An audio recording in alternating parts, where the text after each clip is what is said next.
You guys know how every town has that one story? The one that's really local, creepy, and everyone swears is true? Well, in our town in Mexico, that story belongs to my grandpa Octavio. He was one of the guys it happened to. My grandpa and his band were the best musicians in town back in the day, always booked for birthdays and serenades. One evening, they just finished up a gig and were packing up their instruments when this guy just appeared out of the deepest shadow. Seriously, my grandpa said it was like he was just there, like a bad magic trick. He was dressed head to toe in a suit that was more than just black. It was a color that seemed to swallow the light. He had this really severe, thin face, and his eyes were just still, unblinking and really focused on them. He offers them a job, a private party, and the money he mentions is absolutely ridiculous. It was a massive payday, so of course they said yes. The only catch? They had to meet him the next night at 11 p.m., and they all had to wear complete black. Everything. Super strange, but the money talked, right? The next night, my grandfather and the band are there early, all in their darkest suits. When the cathedral clock started chiming those 11 deep tolls, the black suit guy just materialized right on the corner again. It gave them all a huge jolt. He didn't say anything, just waved a hand for them to follow.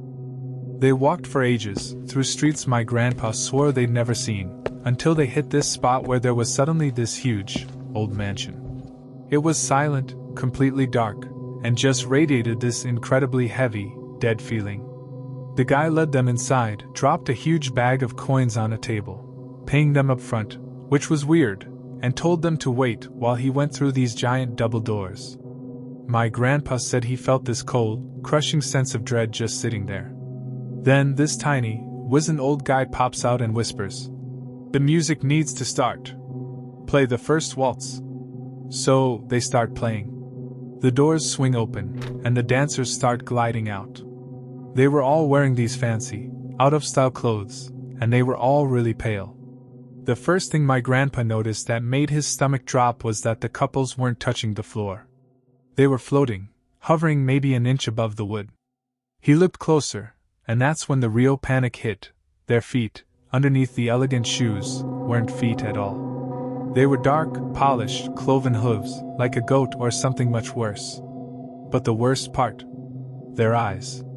Every single person in that ballroom had eyes that were actively glowing crimson. It wasn't just red, it was a deep, terrible color, like tiny, contained fires burning right behind their pupils. They were dancing with the dead, maybe worse. Then Ramon, the guitarist, starts freaking out. He stares at a woman in an old-fashioned dress and whispers, "Octavio, I know her! That's Maria Elena! Juan's sister! She died years ago, remember?" She had been dancing around with the very rope she had used to unalive herself. She then noticed the band and she floated right up to the bandstand. Her voice was just this cold, chilling whisper. "Why are you playing for them? Run! You don't know where you are. Do you not realize you are in hell?" That was it. That was the ticket out.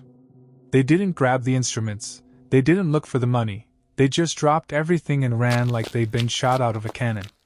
When the sun finally came up, they found themselves completely exhausted, and collapsed on that same street corner. The mansion? Gone. Just the empty, overgrown lot that's still there today. My grandpa was messed up for a long time. He could never bring himself to play his violin again. That's why the local bands here are superstitious as hell. You simply don't take a gig from a stranger late at night, because you don't want to play for the devil himself.